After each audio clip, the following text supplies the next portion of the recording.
ഇന്ന് തന്നെ ഡൗൺലോഡ് ചെയ്യൂ. കാണൂ നിങ്ങളുടെ ഫേവറേറ്റ് ഷോസ്. എന്റെ 2 പെൺമക്കളെയും ഇവിടെ നിന്ന് അടിച്ചിറക്കി വിടാതിരിക്കാൻ. അതിനുവേണ്ടി മാത്ര ഞാൻ ഇവിടെ വന്ന് ഇങ്ങനെ നിങ്ങൾ കഴിക്കുന്ന പാത്രവും കഴുകി നിൽക്കുന്നത്. അതെ, അമ്മയ്ക്ക് അല്ലെങ്കിലും എന്തിന് ന്യായമുണ്ടല്ലോ. കഷ്ടപ്പെട്ടു പോയ കഥകളുടെ വിഴുപ്പും. എല്ലാം ശിവനെ ഏൽപ്പിച്ചിട്ട് സ്വസ്ഥം ഗൃഹഭരണമായിട്ട് മുന്നോട്ട് പോകണമെന്ന് മനസ്സിലൊരാഗ്രഹമുണ്ട്. നടപ്പിലാവോ എന്നുള്ളത് ഉടയ തമ്പുരാന് മാത്രം അറിയാവുന്ന കാര്യമാ.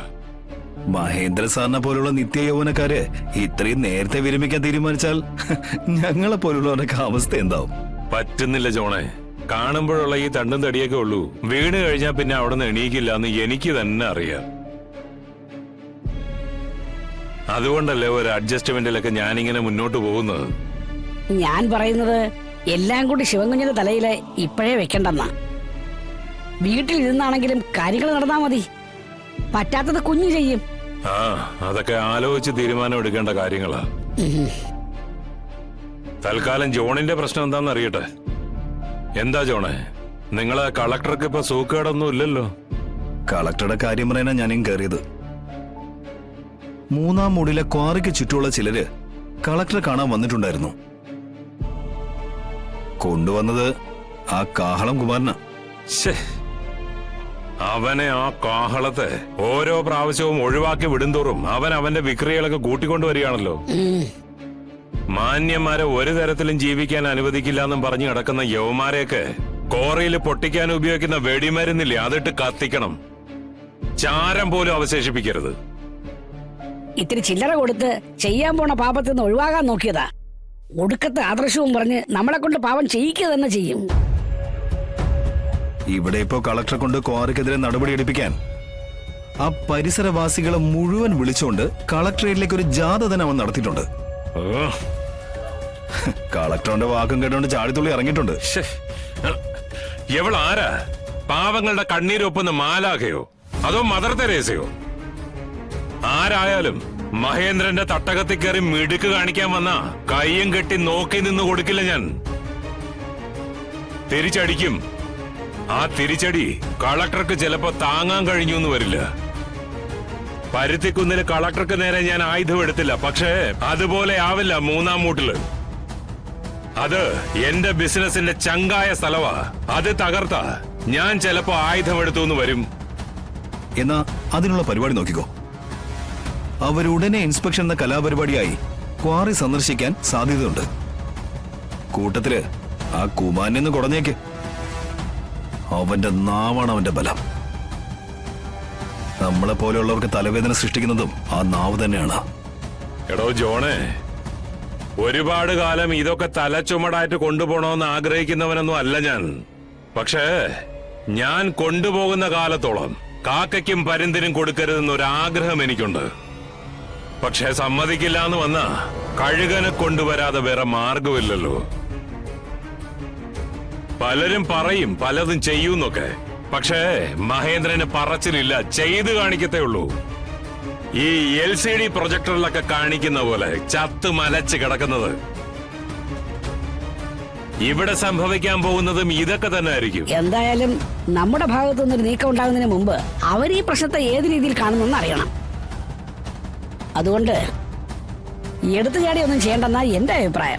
കളക്ടറുടെ കാര്യം അവിടെ നിൽക്കട്ടെ. പക്ഷെ ആ കാഹളം അവനിട്ടൊരു പണി വേണം. അവന്റെ നാവ് പിഴുതെടുത്ത് രക്തരക്ഷസിന് ഒരു ഗുരുതി പുഷ്പാഞ്ജലി നടത്തണം.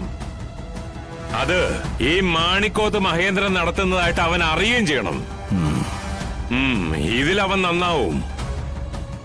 ഇല്ലെങ്കിൽ പിന്നെ അവന് നമ്മൾ കൊടുക്കുന്നത് ബലിച്ചോറാ. ആത്മാക്കളെ ഊട്ടുന്ന ബലിച്ചോറ്.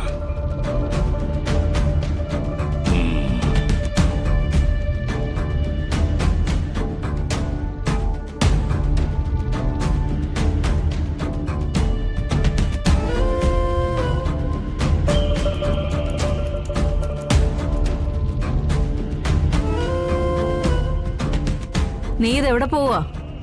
ഞാൻ എന്റെ വീട്ടിൽ പോകുന്നു. ആ, അവിടെ നിന്നെ കേറ്റിയില്ലെങ്കിലോ? അല്ലെങ്കിൽ തന്നെ അവിടെ ആരിയ്ക്കുന്നു? രാജിയുടെ അമ്മയ്ക്ക് സുഖമില്ലെന്നും പറഞ്ഞ് ഷാരി അവിടെ പോയിരിക്കുക. ചിലപ്പോ ഇന്ന് മടങ്ങി വരില്ലെന്നും പറഞ്ഞു. പിന്നെ അവിടെ ഹോട്ടലിലെ ജോലിക്കാരേ ഉള്ളൂ. അവരവരുടെ ജോലി ചെയ്തിട്ട് രാത്രി വീട്ടിലേക്ക് പോവും.